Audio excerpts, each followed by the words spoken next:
Hey, what's up, YouTube? Today's video is going to be different for a couple reasons. First reason, I'm trying out a new mic. Hopefully we can sort out all the popping and clicking that's been in the videos. Um, Other reason it's going to be different, I'm not wearing any pants. Let's see how that affects it. Alright, so just going to do a quick deck profile on my Dimension Police deck. Cosmic Hero build, Gallop build, whatever you want to call it. It's a little bit tier 2-y right now, a couple months it's been out, but, you know, had to try out the new equipment, and, why not? This is our starter, standard build, Counterblast 1, put them into Soul, choose one of your Vanguards that gets 4K, and you draw a card. Quick, easy, non-GB, gets you a draw if you're missing something. Yeah, general, cheap, easy to use, good card. Not much to say about it. There are other starters, but none of them really do a lot. Grade 3s, we got 4 copies of Bravest Victor Grand Gallop. So what this guy does is he's got a 13k body, and that's about it. Just kidding. When you stride over him, you can Soul Blast 1 to give the thing that strides over him 12k, so it automatically puts him at 40, which is a big barrier for a lot of your effects in this deck. Really helps out. Great card to run. Alright, that's our main grade 3 ride option, obviously. We do still have one more grade 3 to talk about. Got 4 copies of, what are you called? Bravest Rush Grand Gallop. When something strides over him, you can give it 4, and then if it has Rush, you can Counterblast to give it another 4. Sorta just helps you hit some barriers if you're stuck on him, but you really don't want to be stuck on him. You really want to be riding this guy. Big defensive body, automatically activates all your abilities. But this guy's best feature is his rearguard ability, where he gets 4k if your Vanguard's power is over 30, and then a crit if it's over 60. So, very handy. Oh, he also lets you stride for free if you have 1 or less cards in your hand. Kind of weird, but might sometimes want to ride him for that if you're just being pushed out of the game. But yeah, big important thing, swings for a crit on rearguard, really helps you get in some pressure.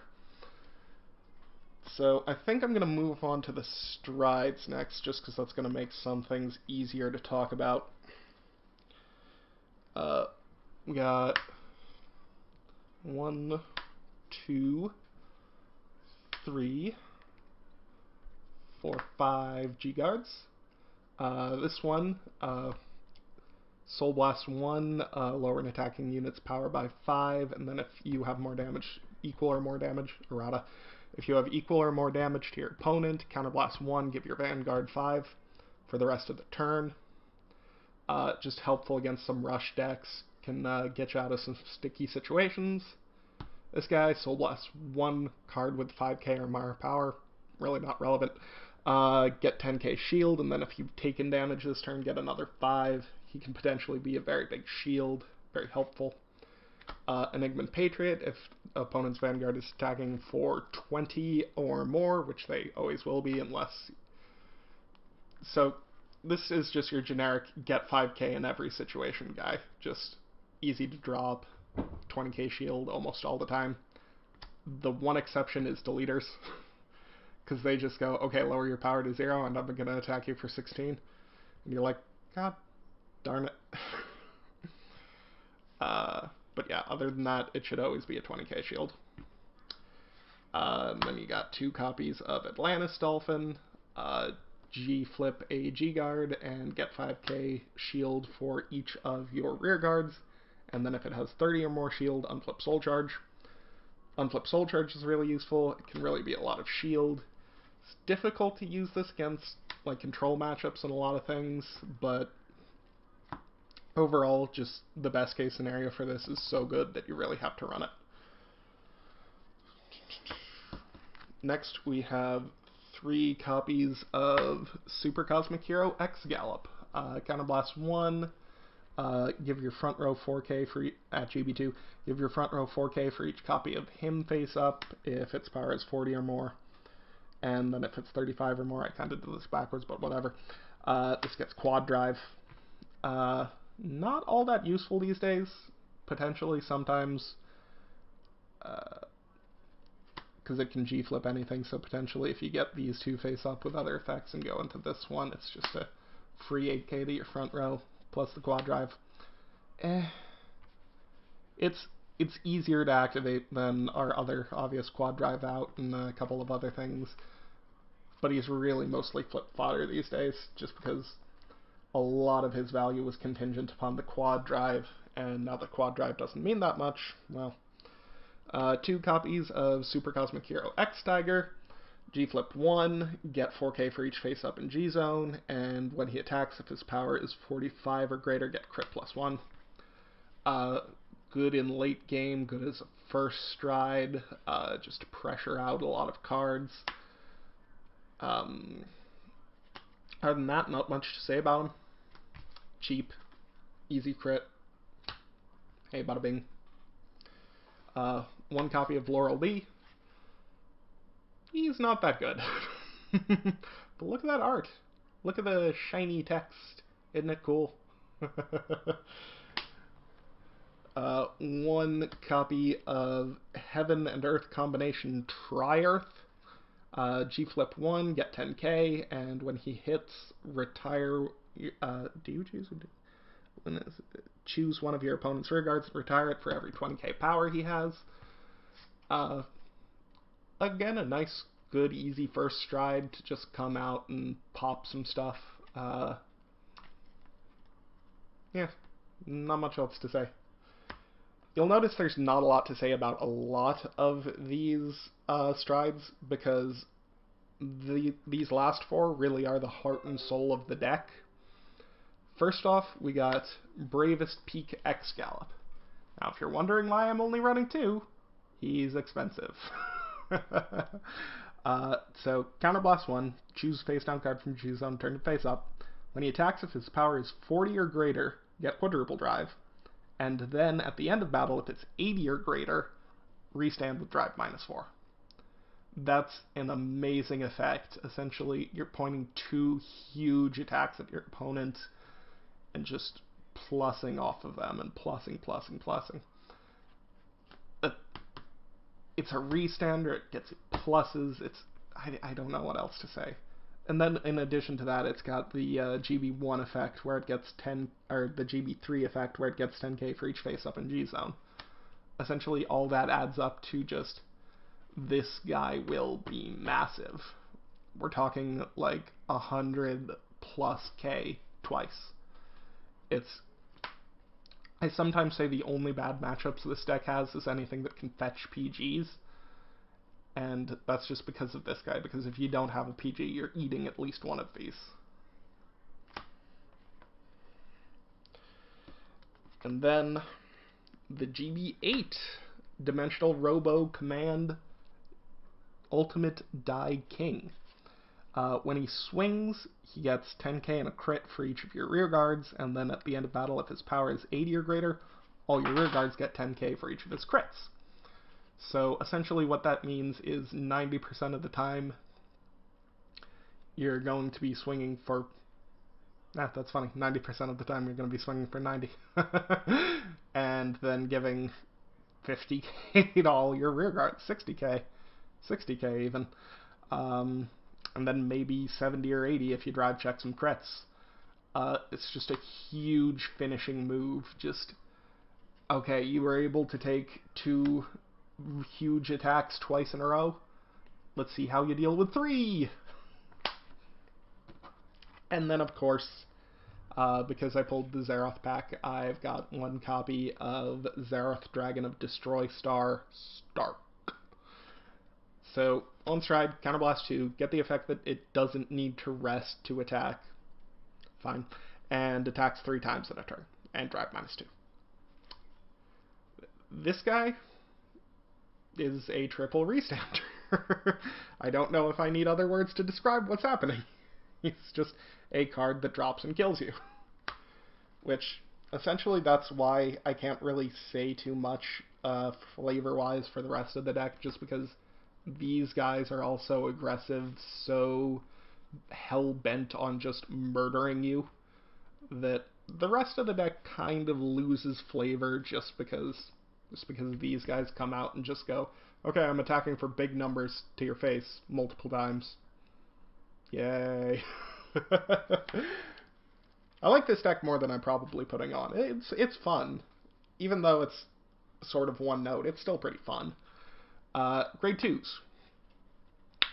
2 copies of Cosmic Hero Grand Ballinger. Balger. Halger? Balger?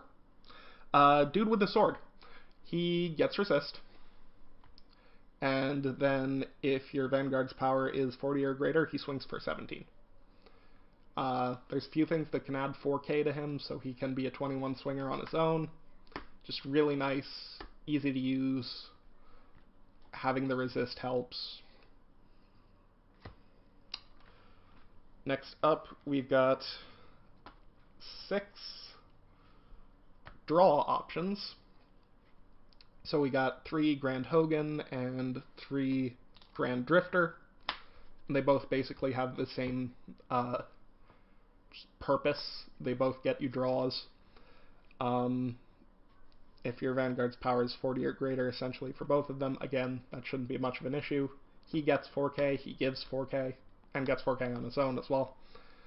The only thing I don't like is that the cost on Grand Drifter is a little heavier, so kind of advise leaning a little more on the Grand Hogans, because he counterblasts 1, and then if your Vanguard's power is 40 or greater, he unflips that counterblast. So, honestly, I think more utility with the Grand Hogan, because Soul Blast is a little tight in this deck, but the Grand Drifter still has his place. It's still nice to get a couple extra draws. Then we have 4 copies of Cosmic Hero Grand Revolver. Also has resist, also very helpful.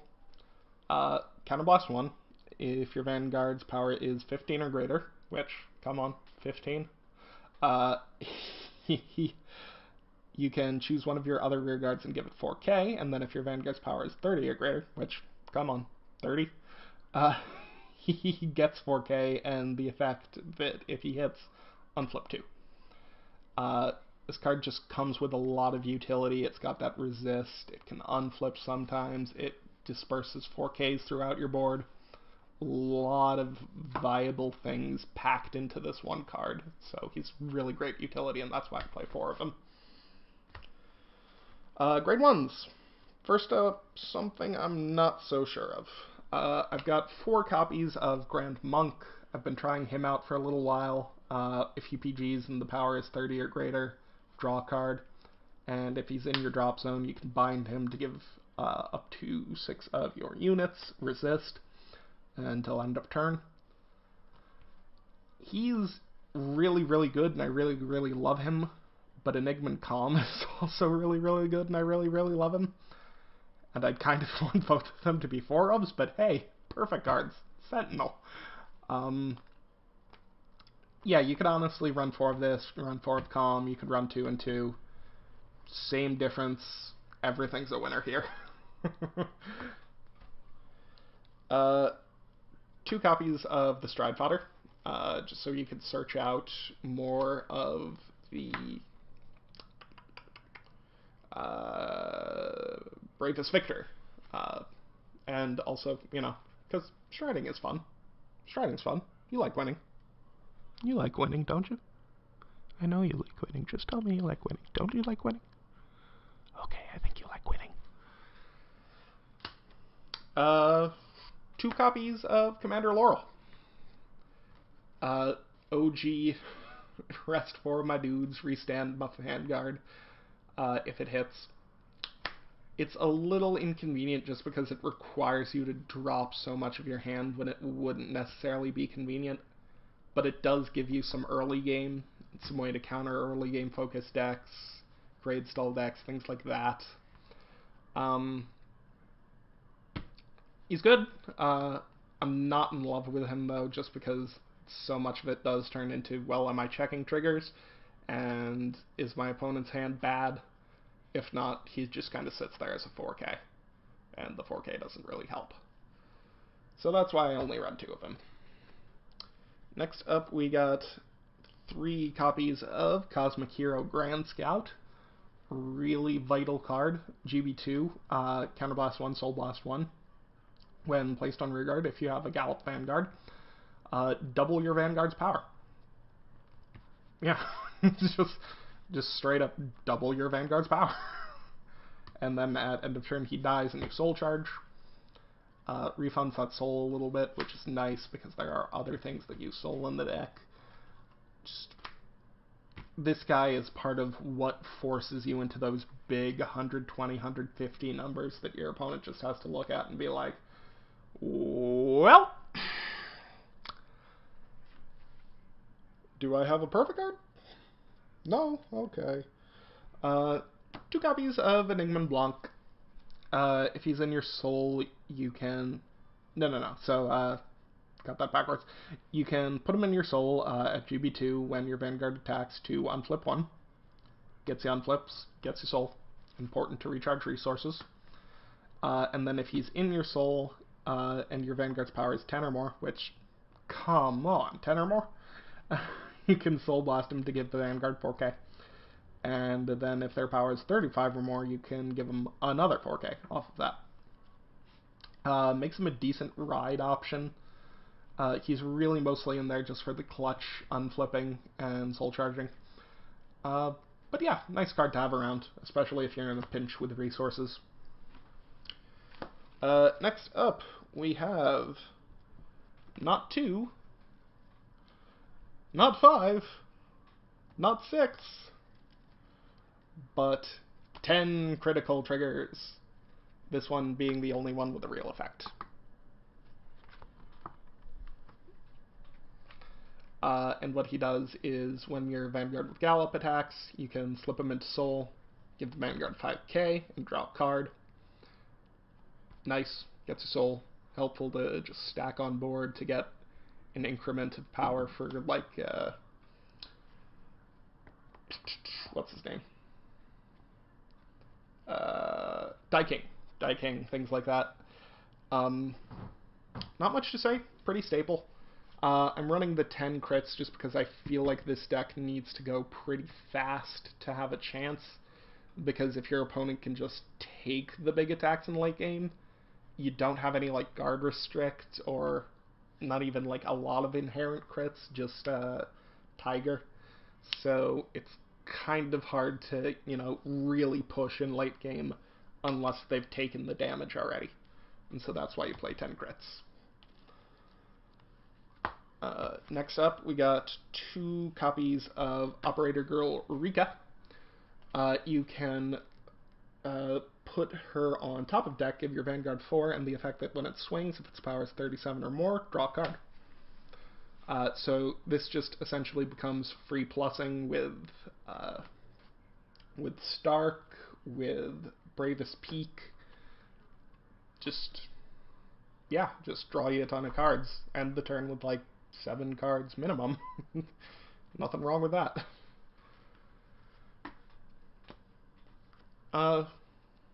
And then we have 4 heals, because heals are staple. This one unflips or soul charges.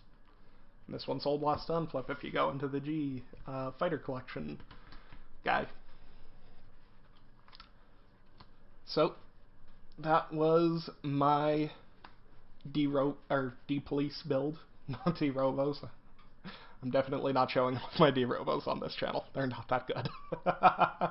Hopefully get some games with it on camera, because we've got to show off this bad Mama Jama right here, my boy Stark. Because I think, as of yet, he's the only Xeroth that hasn't gotten off a win on this channel.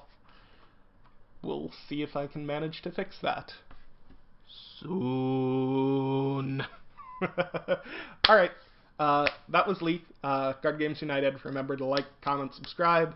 We'll be back at you with more Vanguard content